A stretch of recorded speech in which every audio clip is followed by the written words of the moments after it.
తప్పకుండా ఒక 2 సంవత్సరాలు మనం సక్సెస్ చూస్తాం.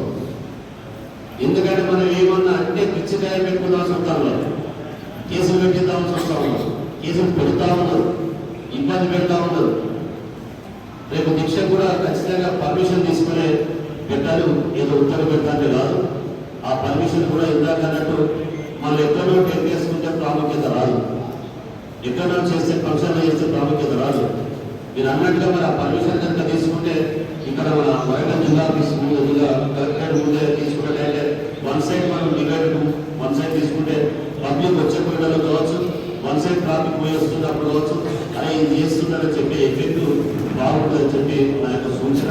అదేవిధంగా నేను ఇక్కడికి వచ్చిన నాయకులందరూ కూడా ప్రతి గ్రామం నుంచి తక్కువగా ఒక 10-15 మందికి తగ్గకుండా తీసుకొస్తే మన టార్గెట్ పూర్తిగా మరి మున్సిపాలిటీ నుంచి కావచ్చు, ఇక్కడ కార్పొరేషన్ నుంచి కావచ్చు చేస్తే 2000 పైసలకి వచ్చే అవకాశాలు ఉంది. మళ్ళా నిన్న చూస్తే వాస్తవంగా తెలంగాణ రాష్ట్రంలో ఈ పరిపాలన చూస్తూ ఉంటే పరిపాలన లేకపోతే నూతన పరిపాలన లేకపోతే ఏకచక్రాధిపత్యం కూడా రేవంత్ రెడ్డి గారికి తెలియాల్సిన అవసరం ఉంది. ఆయనకు తెలుస్తుందా తెలుస్తలేదో మాకు అర్థమవుతలేదు, కానీ ఆయన ఇందాక మా మిత్రుడు చెప్పిండు, ఆయన నోటికి వచ్చిందే తింటపురాలు అంటారు. ఏమో చేతగానోడు అంటే ఏదో మాట్లాడినట్టు ఏం చేయాలో తెలియక ఏదో ఒక నిందలు మోపడం, తెల్లారి చేసేసరికి ఏదో ఒక వార్త వచ్చే విధంగా పబ్లిక్ను డైవర్ట్ చేసే రాజకీయాలు చేస్తూ ఉంటాం. అసలు పరిపాలించే విధానం నాకు తెలిసి ఇప్పటివరకు ఇలాంటి పరిపాలన చూడలేదు. రాజకీయాల్లో శత్రుత్వం ఉంటుంది, రాజకీయాలలో ఇబ్బంది పెట్టాలనే ఆలోచన ఉంటుంది, కానీ ఒకవైపు పరిపాలన చేస్తూనే ఒకవైపు మరి ప్రజల సంక్షేమము అభివృద్ధి కార్యక్రమాలు చూస్తూనే ముందుకు పోవాల్సిన ముఖ్యమంత్రి గారు తన సీటు భయమా లేక ఇతర భయమా, ఎవరిని నమ్ముతాడో ఏం చేస్తాడో అర్థం కాని పరిస్థితి ఉంది ఈరోజు.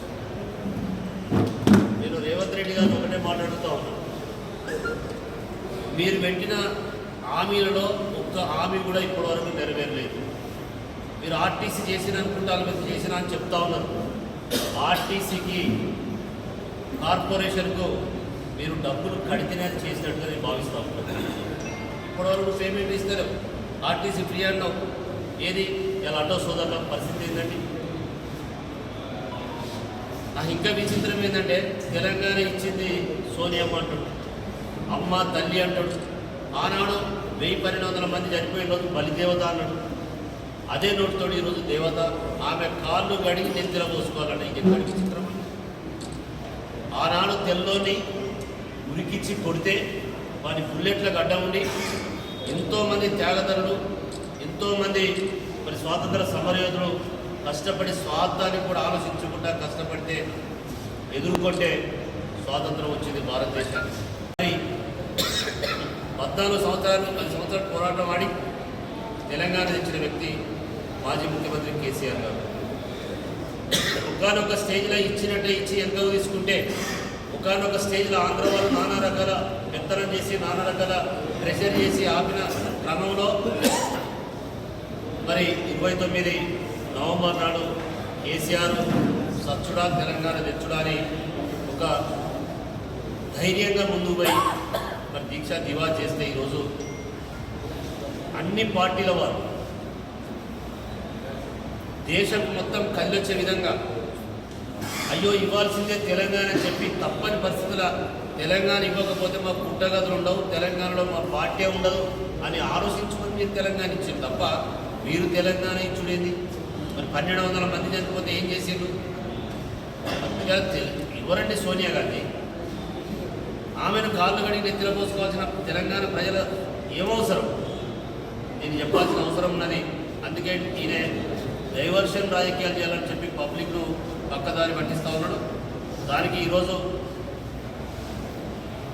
దీక్షా దివాస్ను పెద్ద ఎత్తున చేయాలనే ఉద్దేశంతో ఈరోజు మరి మా బీఆర్ఎస్ పార్టీ చేస్తే కనీసం ప్రజలు తెలియని ప్రజలను కావచ్చు, కాంగ్రెస్ కళ్ళు తెరిసే అనుకొని మరి నిజమే కదా కేసీఆర్ చేసిననే కళ్ళు తెరిసే విధంగా దీక్షా దివా చేయాలని చెప్పి ఆలోచనతో ముందుకు పోతున్నాం.